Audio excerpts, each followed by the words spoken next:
and I immediately said to him, he was betrayed. Charlie was betrayed.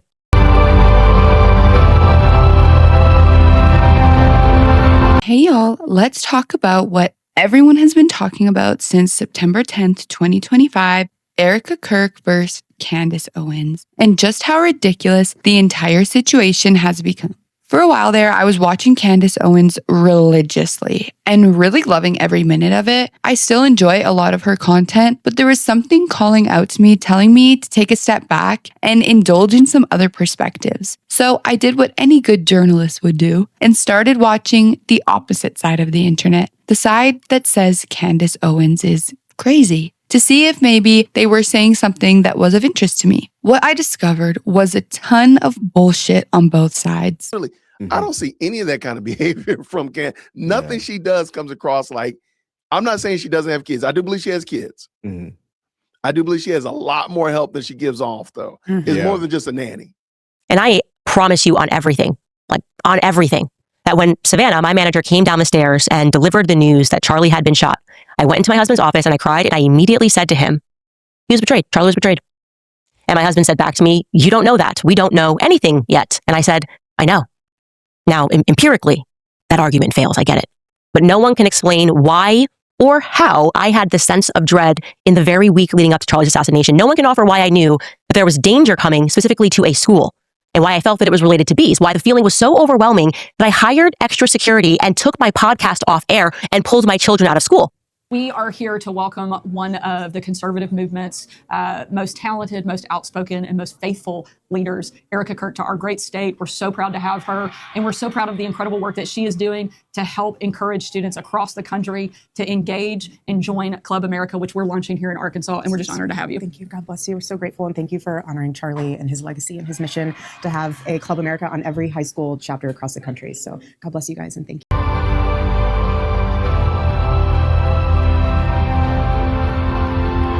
And like the famous Candace Owens herself says, the world is one big stage, and she is a performer too. I have yet to see a creator choose to ride the line of sanity in this situation. Instead, they all choose one or the other. For example, I think Candace Owens is a bit of a kook.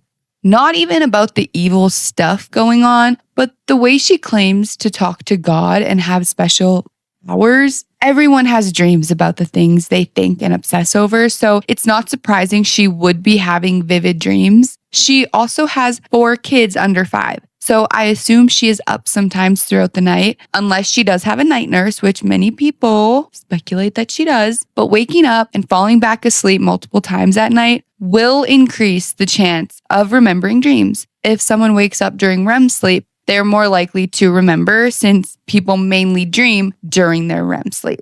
Or her saying, how would I know that Charlie was betrayed if I did not have these powers? It's like, obviously, it's because everyone immediately knew that he was betrayed.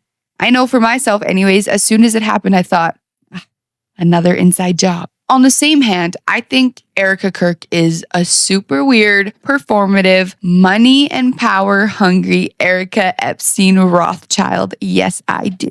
I am sane enough to understand that just because Candace may be a little outside of the box doesn't mean that all of her actual evidence and research isn't valid, while also agreeing that she does make a lot of claims based on only eyewitness testimonies, which are rarely valuable in court because it's just a constant he said, she said. As a viewer, it means you have to pick out what is legit and what are just rumors. Like seeing some of Erika Kirk's posts with certain elites is very questionable. But you're going to see Uncle Rick. Take a look here. Butterbeer? Butterbeer! When you pray and dream to be in show business, be specific.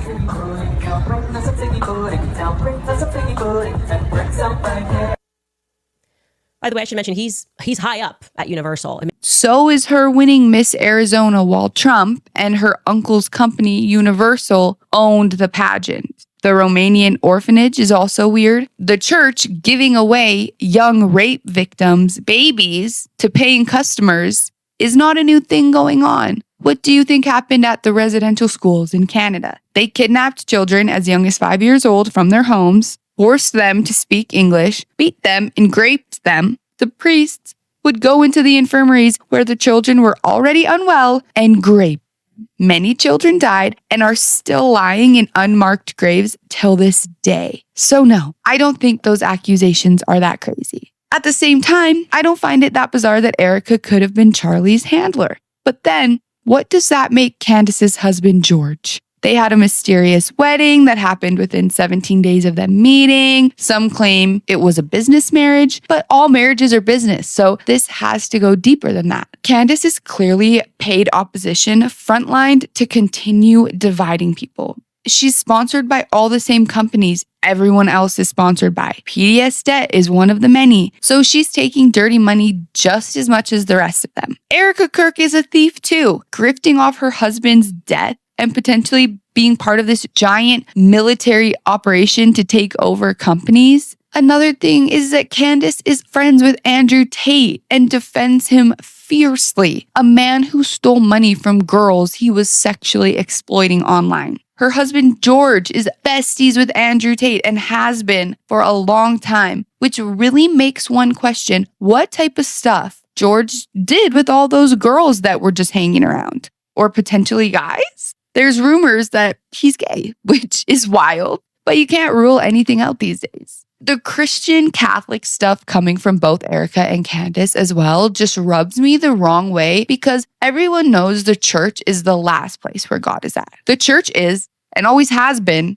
a scam. Can you believe they used to charge people for tickets to get into heaven? They would say, for just a small fee, our priest can guarantee you a spot in heaven. Like, what the hell? It's just psychological torture at that point. As humans, we are most afraid of the unknown. One of the biggest unknowns being what happens when we die. So to prey on that fear is diabolical. Churches are the number one home of predatory behavior. I think anyone who actually believes in a God and a moral way of living doesn't fully believe in the church and needing to go to church or pay the church to be a mouthpiece for truth. You need to be influential if you want to do that. Now, I heard a theory in another video and I wanted to talk about it. Someone suggested that Candace actually wanted to take over TPUSA and was jealous of Charlie's success. That to me seems a tad over the top because Candace says that she doesn't want to be in politics. But I could see her being jealous that Charlie had a successful business when she was trying to break into the business world and didn't have much luck.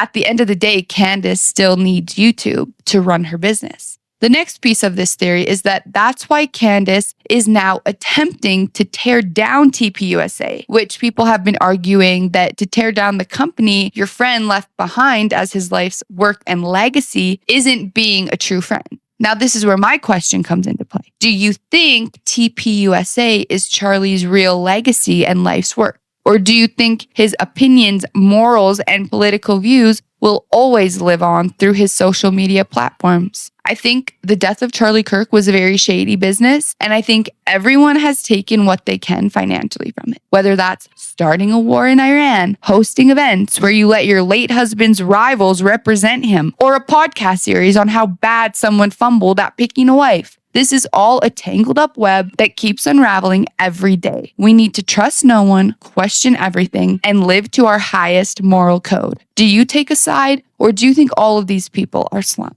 It was great talking to you all, and I'll see you in my next video. Bye! Ladies and gentlemen, we got him.